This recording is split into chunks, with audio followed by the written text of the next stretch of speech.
ಬೆಂಗಳೂರಿನಲ್ಲಿ ಮೂವರ ಶೂಟೌಟ್ ಪ್ರಕರಣಕ್ಕೆ ಸಂಬಂಧಪಟ್ಟಂತೆ ಆತಂಕಕ್ಕೆ ಕಾರಣವಾಯಿತು ಎಪಿ ಕ್ಯಾಂಪ್ಗಳ ಬ್ಲಾಸ್ಟ್. ಒಟ್ಟು 4 ಆಂಟಿ ಪೋಚಿಂಗ್ ಕ್ಯಾಂಪ್ಗಳು ಬ್ಲಾಸ್ಟ್ ಆಗಿದೆ. ದುಷ್ಕರ್ಮಗಳಿಂದ ಕಳ್ಳಬೇಟೆ ತಡೆ ಶಿಬಿರ ಉಳಿಸಾಗಿದೆ ಅನ್ನುವ ಅನುಮಾನಗಳು ಈಗ ವ್ಯಕ್ತವಾಗ್ತಾ ಇದೆ. ಜೆಲೆಟಿನ್ ಬಳಸಿ ಕಿಡಿಗೇಡಿಗಳಿಂದ ಕ್ಯಾಂಪ್ಗಳು ಧ್ವಂಸ ಆಗಿತ್ತು. ಆ ಘಟನೆ ಬಳಿಕ ಮತ್ತೊಂದು ಆತಂಕಕಾರಿ ಘಟನೆ ಈಗ ಬೆಳಕಿಗೆ ಬಂದಿದೆ.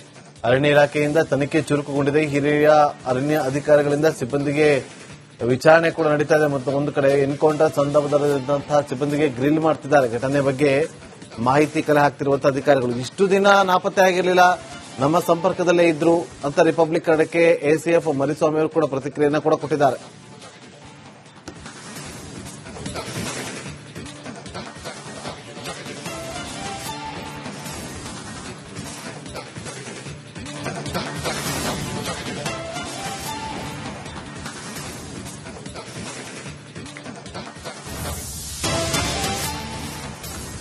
ಎಪಿ ಕ್ಯಾಂಪ್ಗಳ ಬ್ಲಾಸ್ಟ್ ಕುರಿತು ತನಿಖೆ ಚುರುಕುಗೊಂಡಿದೆ. ಜೆಲೆಟಿನ್ ಕಡ್ಡಿ ಬಳಸಿ ಬ್ಲಾಸ್ಟ್ ಮಾಡಿದ್ದಾರೆ. ಅರಣ್ಯ ಸಚಿವ ರಾಮಲಿಂಗಾರೆಡ್ಡಿ ಅವರು ಹೇಳಿದ್ದಾರೆ.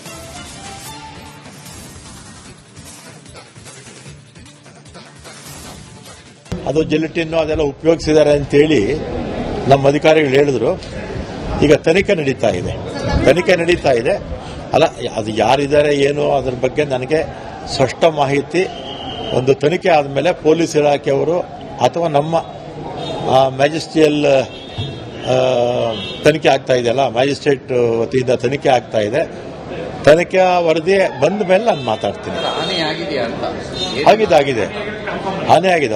100% ಆಗಿದೆ. ಜೆಲೆಟಿನ್ ಉಪಯೋಗಿಸಿದ್ದಾರೆ ಅಂತ ಹೇಳ್ತಾರೆ. ಬಿಲ್ಡಿಂಗ್ಗಳೆಲ್ಲ ಹಾನಿ ಮಾಡಿದ್ದಾರೆ. ಒಂದು ಜೀಪು ಹಾನಿ ಮಾಡಿದ್ದಾರೆ.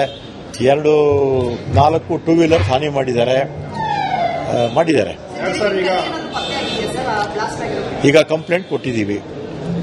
15ನೇ ತಾರೀಕು ಆಯಿತು ಘಟನೆ. ಆಮೇಲೆ ಸ್ವಲ್ಪ ಗಲಾಟೆಗಳಾದ್ಮೇಲೆ ಇವರು ಹೋಗಿರಲಿಲ್ಲ. ನಿನ್ನೆ ಹೋಗಿ ಕೇಸು ರಿಜಿಸ್ಟ್ರೇಷನ್ ಮಾಡಿದ್ದಾರೆ. ಇದಾದ್ಮೇಲೆ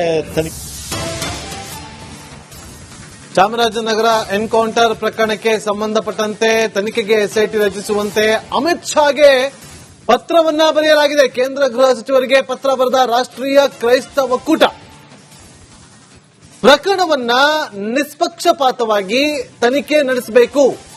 ಹನ್ನೂರು ಠಾಣೆಯಲ್ಲಿ ಕೊಲೆ ಪ್ರಕರಣ ದಾಖಲಾಗಿದೆ. ಪತ್ರದ ಫೋಟೋವನ್ನ ಕೂಡ ನೀವು ನಮ್ಮ ಸ್ಕ್ರೀನ್ ಮೇಲೆ ಗಮನಿಸ್ತಾ ಇದ್ದೀರಿ. ಅಮಿತ್ ಶಾಗೆ ಪತ್ರವನ್ನ ಬರೆದಿರುವುದು.